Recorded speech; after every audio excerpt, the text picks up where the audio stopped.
साथियों, वीडियो शुरू करने से पहले मैं आप लोगों से एक छोटा सा सवाल पूछूंगा। साथियों, सवाल यह है कि हमारे परिवार में या आपके परिवार में, आप लोग जानते हैं कि परिवार में 4-5 लोग होते हैं, 8 लोग होते हैं, 10 लोग होते हैं, जिसका जैसा परिवार होता है उसमें उतना सदस्य होते हैं। तो साथियों, मैं आप लोगों से पूछना चाहूँगा कि हमारे परिवार में, आप सभी लोग जानते हैं कि परिवार में जितने लोग होते हैं उतने तरह के लोग होते हैं। सबकी विचारधाराएं अलग अलग होती है। मान लीजिए किसी की विचारधारा सबसे अलग हो, चाहे वो हमारा बाप हो, हमारा भाई हो, हमारा लड़का हो, कोई भी हो सकता है। मान लीजिए किसी एक की विचारधारा पूरे परिवार से अलग हो और उसकी वजह से या फिर और किसी वजह से किसी परिवार से अगर लड़ाई हो जाती है, झगड़ा हो जाता है, तो हमें उस वक्त क्या करना चाहिए? क्या उसे छोड़ देना चाहिए मरने के लिए या मार खाने के लिए, या हमें उसका सपोर्ट करना चाहिए? साथियों, आप लोगों को इसका आंसर जो भी लगे कमेंट में लिख कर बताइएगा।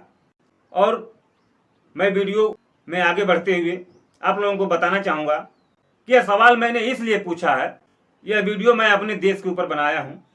उदाहरण के लिए आप लोगों को एक परिवार का उदाहरण दिया हूँ समझने के लिए। साथियों, आप लोग जानते हैं कि इस समय भारत और पाकिस्तान के बीच बहुत काफ़ी मतभेद, तनाव चल रहे हैं, जिसमें कुछ कहा नहीं जा सकता है कि क्या हो सकता है।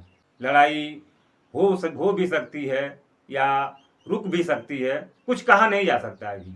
अभी आप लोगों ने देखा कि कुछ दिन पहले, 1 हफ्ते पहले, 10 दिन पहले कश्मीर पहलगाम में आतंकी हमला हुआ। तो उसके बाद 1 हफ्ते के अंदर ही भारतीय सेना ने मोदी जी के आदेश पर पहलगाम आतंकी हमले में जो हमारे भाई शहीद हुए थे, जो हमारे जवान शहीद हुए थे, 1 हफ्ते के अंदर उसका बदला ले लिया। और सबसे बड़ी बात कि पाकिस्तान के घर में घुसकर उनकी छाती पर चढ़कर बदला लिया है। तो मैं जहां तक समझता हूं कि बहुत काबिल तारीफ है हमारे भारत की वीर सेनाओं का, और उसके लिए मैं उन्हें तहे दिल से धन्यवाद करता हूं। और मोदी जी का भी धन्यवाद करता हूं जो ऐसे कठिन समय में एक अहम फैसला लिए। लेकिन साथियों, मैं देख रहा हूं काफ़ी कुछ दिनों से सोशल मीडिया पे ऐसी वीडियो वायरल हो रही है जिसको देखने के बाद मानो ये लगता है, ये महसूस होता है, पाकिस्तानियों से ज़्यादा दुश्मन हमारे देश के अंदर छिपे पड़े हैं। उधर लड़ाई चल रही है, उधर लड़ाई की तैयारी हो रही है, हमारे जवान शहीद हो रहे हैं, और यहाँ कोई मोदी जी को निशाना बना रहा है, तो कोई किसी पार्टी को निशाना बना रहा है, कोई किसी और नेता को निशाना बना रहा है। मतलब अपने ही देश में मतभेद फैलाने का काम हो रहा है। मैं समझ नहीं पा रहा हूं कि यह कैसी देशभक्ति है। साथियों, मेरा मानना है कि सवाल होना चाहिए, सत्ता से सवाल करना चाहिए, लेकिन सवाल करने का टाइम एक अलग होता है। मैंने आपको बताया ना कि अगर मान लीजिए कि हमारे परिवार का किसी व्यक्ति के कारण किसी से लड़ाई हो गई, तो उस वक्त क्या हम अपने भाई की बात की गलती ढूंढेंगे या फिर उसका सपोर्ट करेंगे? मैंने इसीलिए आप लोगों से शुरू में ही सवाल पूछा था। साथियों, सोशल मीडिया पे हमारे ही देश के बहुत से ऐसे सामाजिक कार्यकर्ता हैं जो सोशल मीडिया के माध्यम से अच्छे संदेश समाज को देते हैं, अच्छी बातें बताते हैं। लेकिन वही सामाजिक कार्यकर्ता जब ऐसी परिस्थिति में अपने ही लोगों पर निशाना साधते हैं और अपने लोगों के बीच गलत मैसेज फैलाने का काम करते हैं, तो मुझे बहुत शर्म आती है उन लोगों पर जो इस तरह का घटिया काम करते हैं।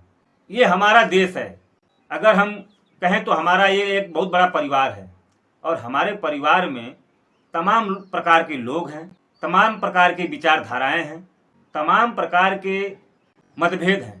तो कटाक्ष तो होते रहते हैं और होना भी चाहिए, लेकिन उचित समय देखकर। मैं मोदी जी का भक्त नहीं हूं, मैं भाजपा का भक्त नहीं हूं, मैं कभी भाजपा को वोट नहीं करता, मैं पक्का अम्बेडकरवादी हूं। अब अम्बेडकरवादी का मतलब आप लोग कहीं जातिगत भावना पे मत लेके चले जाइएगा, क्योंकि मैं अपनी पहली वीडियो में आप लोगों को पहले ही बता चुका हूं कि अम्बेडकरवादी का मतलब किसी जात को संबोधित नहीं करता है, ये सीधे बाबा साहब के विचारों को फॉलो करता है और बाबा साहब की विचारों से संबंधित हो। और बाबा साहब किसी जात विशेष के लिए ना कोई काम किए थे और ना वह किसी जात विशेष के हैं। साथियों, मैं भी अपनी बहुत से वीडियो के माध्यम से मोदी जी पर कटाक्ष किया हूँ, वीडियो के माध्यम से उनसे सवाल भी किया हूँ। मुझे भी उनके कई नियम कानून अच्छे नहीं लगते हैं, लेकिन इसका मतलब ये नहीं कि मैं हर समय उनके ऊपर कटाक्ष करूं, चाहे स्थिति कैसी भी हो। उनके ऊपर कटाक्ष करना अच्छा नहीं लगता। स्थिति को देखकर कटाक्ष करना चाहिए, हमें स्थिति को देखकर हमें सवाल करना चाहिए। इस समय जो स्थिति है हमारे देश की, वह कटाक्ष करना और सवाल करना शोभा नहीं देता इस समय। इसलिए मैं आप सभी लोगों से निवेदन करूंगा, प्रार्थना करूंगा, इस समय हमारे भारतीय सेना का हौसला बढ़ाइए। और मोदी जी का अगर आप लोग हौसला नहीं बढ़ा सकते तो कम से कम उनका मनोबल तो मत गिराइए, और वह लोग जो कर रहे हैं सही रूप से उनको अपना काम करने दीजिए। जब यह परिस्थिति कुछ सुधर जाएगी या सही हो जाएगी तो आप लोग सारी विधियों पर, सारी गतिविधियों पर सही नज़र से, सही तरीके से छानबीन करके फिर जितना चाहे उतना सवाल मोदी जी से कर लीजिएगा। कृपया इस समय आप लोग एक साथ होकर एक दूसरे के कंधा से कंधा मिलाकर चलने का काम कीजिए और राजनीतिक विचारों को जरा दूर रखिए। जय हिंद, जय भीम।